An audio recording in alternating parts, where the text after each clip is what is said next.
60万到80万令吉，在槟城能买到什么样的屋子呢？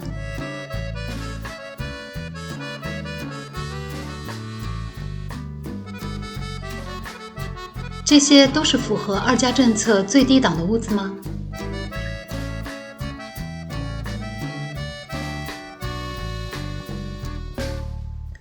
是不是看着还不错呢？2家政策近几个月一直牵动着很多打算移居大马的朋友们的心。目前政策层面上算是基本确定了，买房作为办理2家的必要条件之一，劝退了不少申请者。但是仍然有不少热爱马来西亚的朋友们继续等待着2家申请的开放，并按照最新版的2家要求提前做着准备。增加了必须买房的条件，意味着会增加一笔额外的开支。再加上人生地不熟，不清楚花出去的钱到底能买到什么样的屋子。自己住的话，周围生活便利吗？出租的话，回报率高吗？我想这可能是大部分申请者的疑问。我们2019年办理的2家申请，在大马这片美丽的土地上生活了6年，在冰岛也已经定居4年了。我们一直非常喜欢槟城各式各样风情的屋子，所以之前也整理过冰岛适合外国人居住的区域分析推荐。这次我想看看，如果贴着2家白银档买房标准的底线，60到80万令吉，是否能买到心仪的屋子呢？首先看看我们目前居住的这一套，一直看我们视频的朋友估计已经听到耳朵长老茧了。不过我还是简单说明一下，我们居住的这套公寓建于2019年，共33层楼，位于丹戎道光，更具体的来说是丹戎槟榔，也就是外国人居住最多的社区。这一区域人气持续走高的原因很简单，生活非常便利，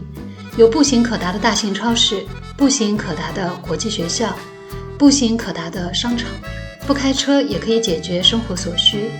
再加上近期陪读家庭越来越多，而国际学校又基本集中在东北县，所以这一区的房屋租金持续上扬。目前1047方尺的3房租金水平2500到3300令吉，售价差不多在78到99万令吉。而同一社区的其他几处公寓大多价格都更贵，就不在今天的讨论范围内了。那么接下来可以去哪里找到符合我们条件的屋子呢？我只能去求教Sharon。今天是个好天气，Sharon说正好丹戎无雅和拔都丁义区域有几套房，那么我们就一起去看看吧。丹戎无雅紧贴着丹戎道光，而拔都丁义紧邻丹戎无雅，所以其实都不远。丹戎无雅巴刹是周边区域居民习惯采购的生鲜市场，每周2的夜市也是小有名气，也蛮有烟火气的。只是住在这些区域的话，没有步行可达的大型超市，所以开车会更方便一些。这一区域的房子要么背山适合 hiking， 要么面海风景宜人，而且面积一般都会更大一些。如果来槟城想寻找度假感觉的屋子，也可以考虑一下这个区域。眼前的这个小区是2012年建成，最高28层的高层公寓，同样是3个房间2个卫生间，这里就属于1307方尺到1520方尺的大户型。房屋售价65万到88万令吉，租金水平2100到2600令吉。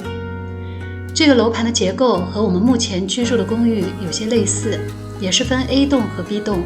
，2栋楼通过车库和设施层相连接。虽说是雨季，但是不下雨的正午时分，就这么站在大太阳底下，我觉得还是有点晒的。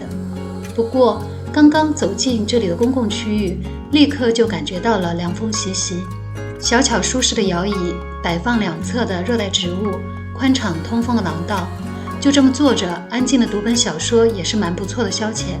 这里的公共区域面积还是蛮大的，看到墙上的贴心告示，公共区域覆盖了 WiFi，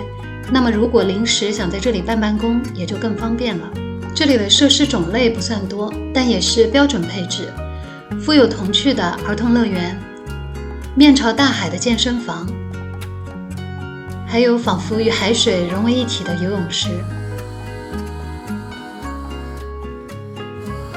离开设施层，跟着Sharon去看看房子。因为不是开发商的新盘，属于二手房，所以屋主原本的装修风格不一定正好是自己喜欢的风格，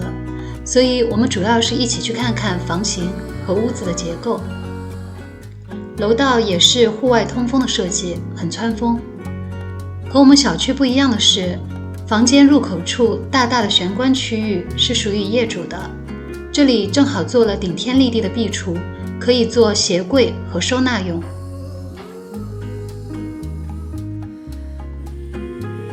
这是一个角间房型，所以面积更大一些，1520方尺，3+1房间，2+1卫生间。厨房间比较大，做了干湿分离。这间房间的楼层并不算高，但是主卧阳台看出去的风景也还是很不错的。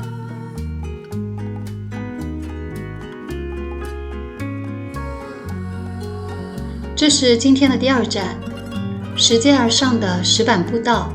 高耸的棕榈树，青翠的阔叶植物，潺潺的流水和深色古朴的凉亭交织在一起，有着浓浓的东南亚风情。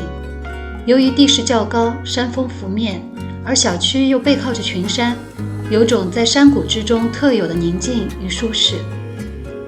这是建于2008年，最高19层的公寓，但因为16层以上都是大户型的 duplex 和 penthouse，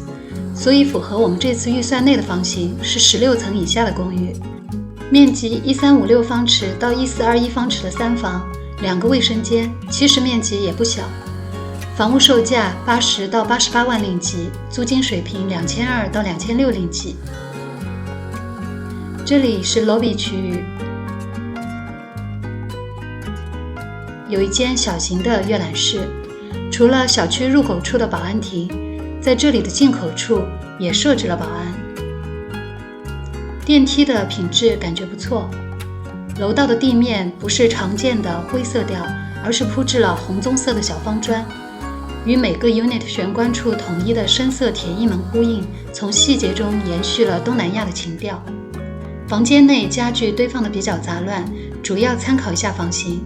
整个屋子比较方正，进门就是餐厅和客厅，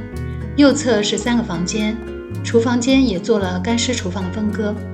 虽然楼层不高，但是因为地势比较高，打开门窗，风竟然出乎意料的大。设施不算多，但儿童游乐场、健身房、烧烤区、网球场也都有。这里是泳池区域，正好没人游泳，感觉非常安静。这是一个建于2006年、最高26层楼的小区，1530方尺到1600方尺的3到4房公寓，房屋售价65到82万令吉，租金水平2200到2600令吉。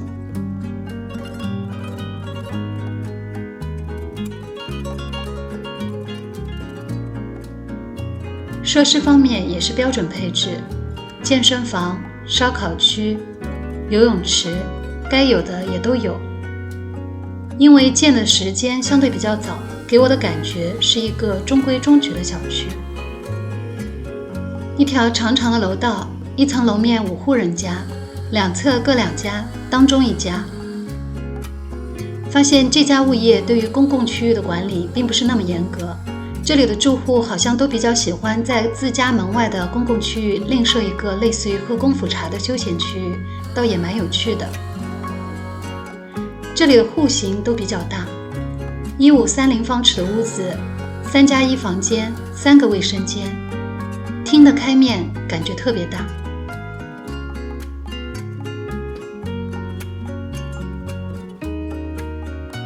突然淅淅沥沥的下起雨来，我们来到了第4站。这是建于2008年19层楼的公寓，不知道是不是雨天的原因，整个小区显得格外的静谧，电梯厅楼道的感觉比镜头里看到的更有年代感一些。阴雨天的走廊里光线有点暗，但来到设施层，整体感觉一下子开阔了起来。设施层也是健身房、烧烤区、泳池的标准设置。站在这边的平台上，蓝色清真寺近在咫尺，几只海鸟从远处飞来，落在泳池旁边，有点站在海边的感觉。目前看的这间屋子是1300方尺的2房公寓，厨房面积还蛮大的，阳台和房间都能看到海。这个公寓的售价可能是今天看到最便宜的了，租金价格在1800到2000令吉。随着天色慢慢放亮，我们正在去往一个位于半山的小区，建于2010年，最高29层，也有大户型的 penthouse， 而我们预算内的是1100方尺到1250方尺的3房公寓，房屋售价60到75万令吉，租金水平1900到2500令吉。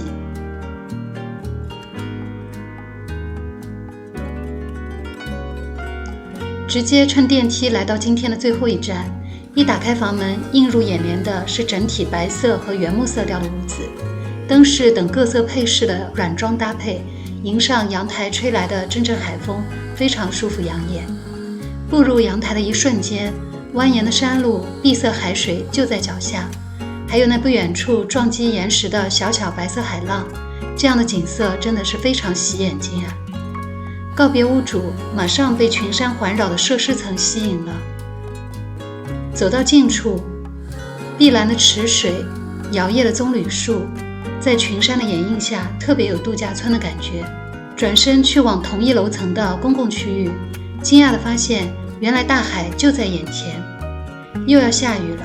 海风也越来越大。来到露台边缘，海水还是一如既往的平静，